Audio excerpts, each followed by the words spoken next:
The government does not control a gurudwara, a mosque or church or whatever. Why should it get enriched from the funds and at the cost of the temples? The VHP has declared that the time has come to take back the temples from the government. The illegal migrants from Bangladesh, they change the demography, try to change the results of the election. They eat up the resources and hinder development without any rights to do so. Terror is a general term. It applies to jihadis, it applies to Naxalwaris and other such forces.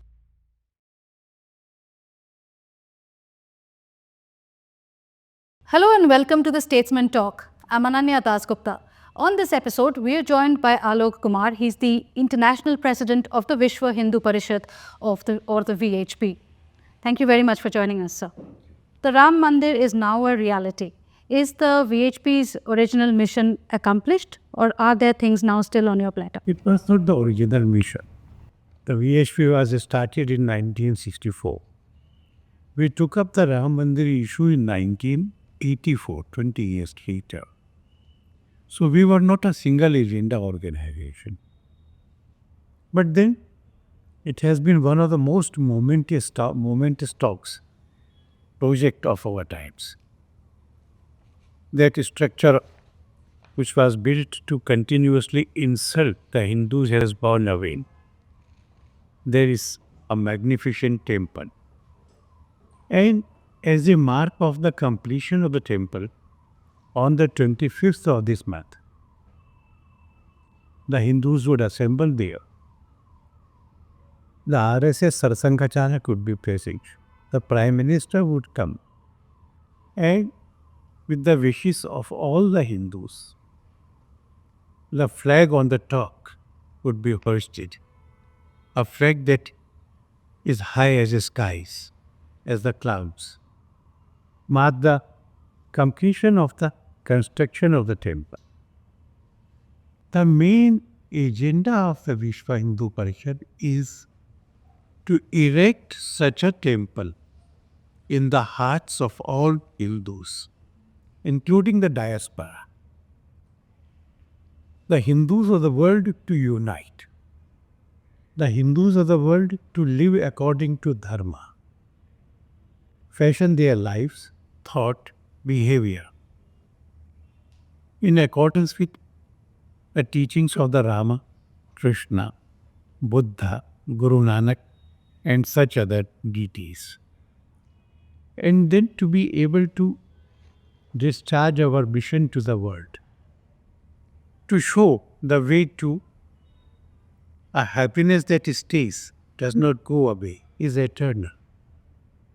The VHP would continue to focus on to these things by telling all the families that you must live a Hindu life, spend some time for the God, and to the entire humanity which is where the God resides, for Gauraksha, for Sanskrit, for Vedas, to stop the love jihad and conversion, to strengthen our campaign for ghar wapsi, to maintain peace and tranquility in India, and to have such a union which can defeat all the jihadi and other terrorist forces. Right. You've raised the issues about bringing temples out of government control. Why does that matter, and what's your action plan to make that happen? The first thing is the inequity of it. The studies of the report made by British officers now reveal, and the studies relate to Punjab, Bengal and Tamil Nadu, that in every temple, there was a Gurukul, a Gaushala. All the social, cultural and religious gatherings were held in the precincts of the temple. The disputes were resolved there. The personal moments of a family, like the birth of a boy, like the birth of a child, or to condole the death of a senior person, everything happened in the family, in the temples. Temples were the lifeline of our social life. The Britishers started taking over the temples to make them dead, to leave them as spaces only for personal worships, to take away from them all the social actions. And at the cost of the money paid to the temples. In Tamil Nadu, 12% of all offerings go to the government coffers in the name of administrative expenses. The temples also have to pay to the government the audit fees. And in most temples, they appoint a CEO who is a retired babu or a politician. And his emoluments pay and work are also paid by the temple's funds. Our lands are encroached or are left unremunerative. The government does not control a gurudwara, a mosque or church or whatever.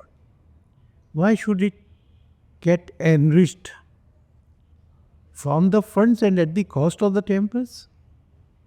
So therefore, the VHP has declared that the time has come to take back the temples from the government. This is to happen. And for this, within this year, we will meet all the chief ministers to press upon them this demand. There may be a few states where a chief minister does not give us an appointment, then we will go to the governor. In all states, we will meet the members of their legislative assemblies to impress upon their demands, this demand. We will hold big public meetings of the elites in all the major cities of the country to generate more active support for this. This is for 2025. But I do believe from the response that we are receiving that the time for it has come. And within the next couple of years, the Hindu mandirs would be back to Hindus. Right, you have a clear action plan. Several states are also now bringing anti-conversion laws and pushing for the uniform civil code. From the VHP's perspective, what's working and where is more action needed? When we say anti-conversion, we mean the conversion that is brought about by promises, greed, deceit, or fear. Those conversions are not by the change of consciousness, but they are brought about by external forces without any internal change and are fraudulent. We do believe that there are organized efforts, particularly by church, where allurement is the cause for conversion, and for all the communities, the deceit and the fear. So therefore, in a secular country, it is necessary to have laws to stop such conversion. We have actively engaged with the governments in the drafting of such laws, and we are helping the governments in the implementation of these laws. We have trained our workers to keep a vigil and to lawfully ensure that this act is implemented. We have also now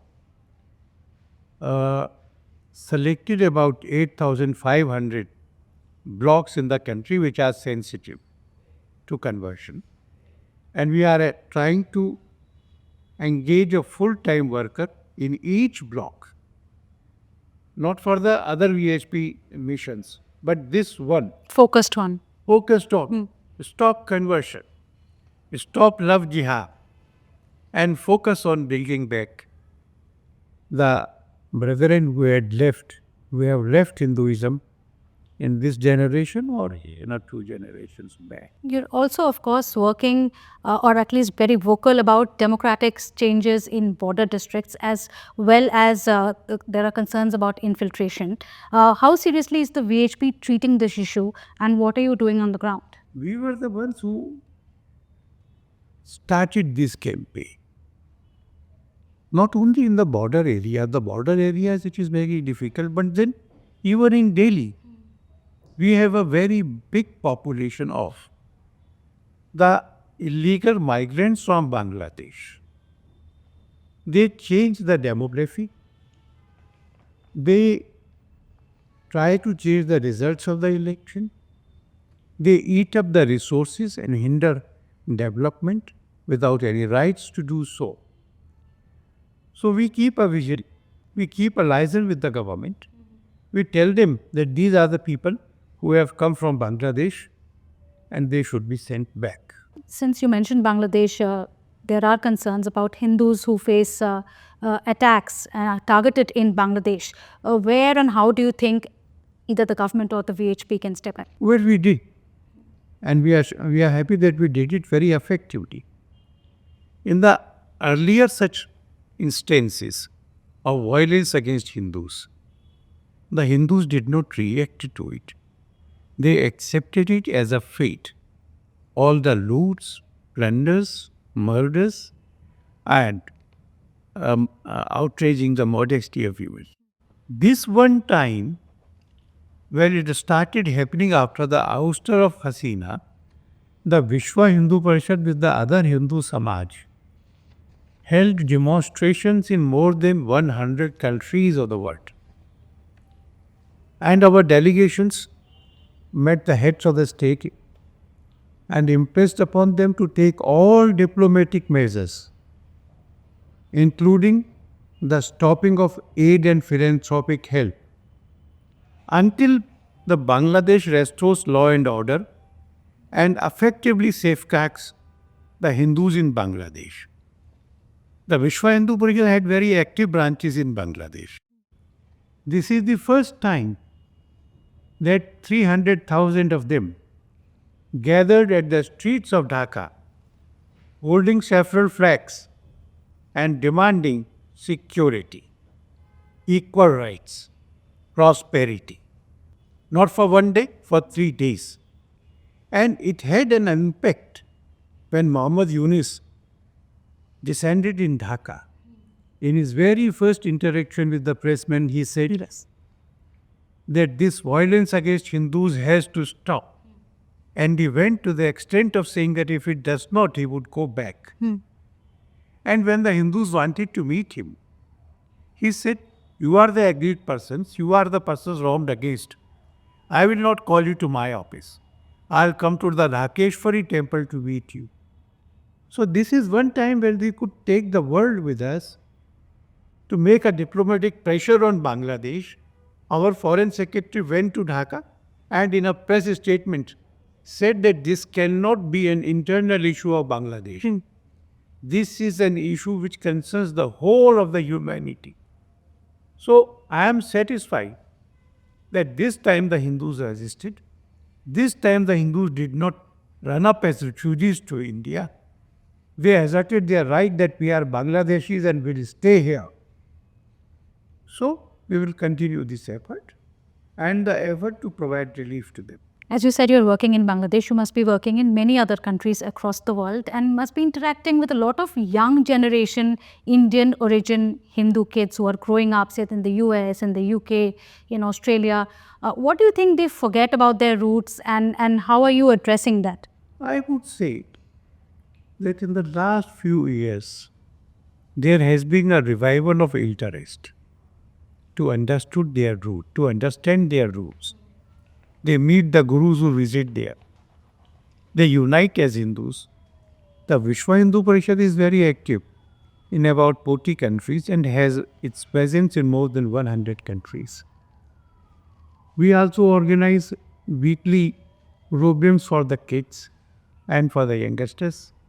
They come and meet and talk and pray and eat and discuss about the Hindu values. In many countries there are temples and they want some Indian priest to come there.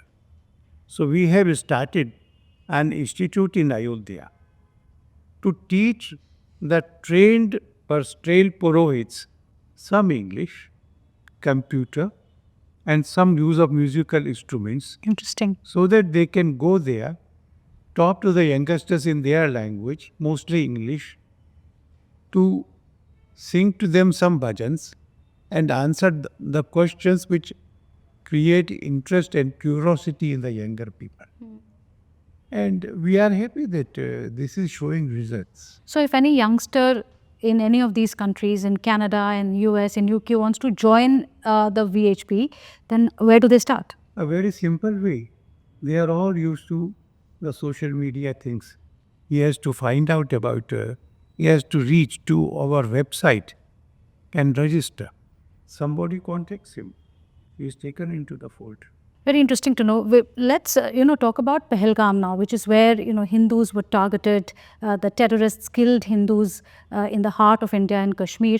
What are you doing to spread this message against terror across the world? When we use the word terror, terror is a general term. It applies to jihadis. It applies to Naxalwaris and other such forces. Let us use the straight and correct terms.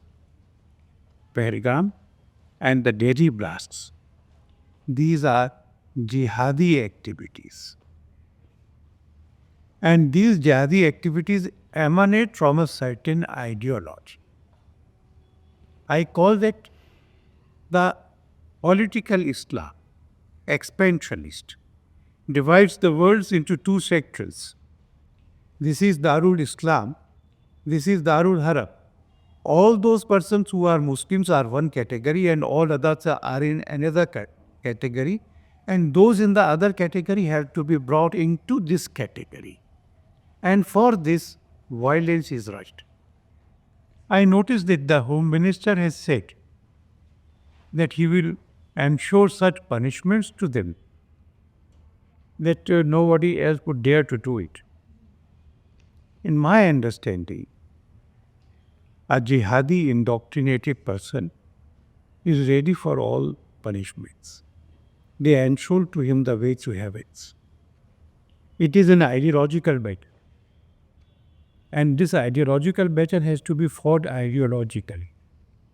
To understand what Islam is, to point out what is out of date of it, to point out which portions in it are anathema to democratic values, to the liberties, to freedom of speech and expression, and thus to bring in the reforms. What to you is that one simple Hindu value that can heal the world amidst this divisiveness globally? This unity amongst the diversity is a basic Hindu thought. Only the Hindus had this thought. The Brahma wanted to manifest itself into many forms. Eko aham bahusya. So he made all of this. We are not the rulers of the nature. We are a part. The nature is divine. So, not only the humanity, but all the living species and all the nature, everything is divine. To understand this, to feel this unity, simultaneously creating our own individuality and identity, is being Hindu. And spreading this to the world is a trust that has been bestowed upon Hindus. We are trying to execute that trust. I'm very curious to know, you must be traveling across India and meeting a lot of youngsters. What's the one most frequently asked question? I believe that they are now aware of their Hindu identity. And they ask me about it. They ask me about the dangers of jihad. They ask me about the dangers all around our boundaries. And what role can they play to meet it and to mitigate the problems? I am the one who feels that there is a lot of hope in the youngsters. They are willing to live their values. They are eager to know about Hinduism. They are ready to become activists in this way. So these are the things that they ask me and what they are leading to. Since we are talking about change and we are talking right after the Bihar election results, I wonder what's your view on the way this verdict played out, and whether you think that this was finally a vote only and only for development. I would say that there are several things developing this one. The rise of the Divan power is another. But then, when a group, and it happened in Maharashtra also, very actively and noisily pursues the Muslim vote as a vote bank, he is simultaneously creating a Hindu vote bank. And it happened in Maharashtra, and it has happened in Bihar. They thought that all the Muslims would vote for them, and the caste to which that party belongs would vote for them, and this MY combination with some additional votes would win them an election. That does not happen now. Even in the constituencies where Muslims constitute more than 40%, it is not the JDU which is the main winner. It is not the Lalu's party which is the main winner. It is Owaisi. People see through this. And earlier there was a Muslim veto on the result of the elections. They held the balance. Their veto has gone away. They do not control the result of elections. Maybe that the time comes now when we all vote for Indians without being a religious vote bank. Finally, I want to ask you about the countries that you are working in right now. Are you building temples, and what's the nature of the work that the VHP is doing internationally? We have some temples, but we are not, building temples is not one of our main activity. We work amongst the people there, in the existing temples and other places, talk about them the values, talk about them to remain united. In all countries, Hindus have formed many associations based on the state to which they belong: Maharashtra, Tamil Nadu, Andhra, Nepalese Hindus, Sri Lankan Hindus. And upon the castes, we tell them, keep it up, keep them together. But let us all unite as Hindus also. And in that we are succeeding. Good to know. Thank you so much for joining us on the Statesman Talk, sir. You're welcome. That's it then on this episode of the Statesman Talk. Don't forget to like, share, subscribe, and post your comments on what you thought about this episode. Don't forget, we come to you from the Statesman, which is one of India's oldest English newspapers.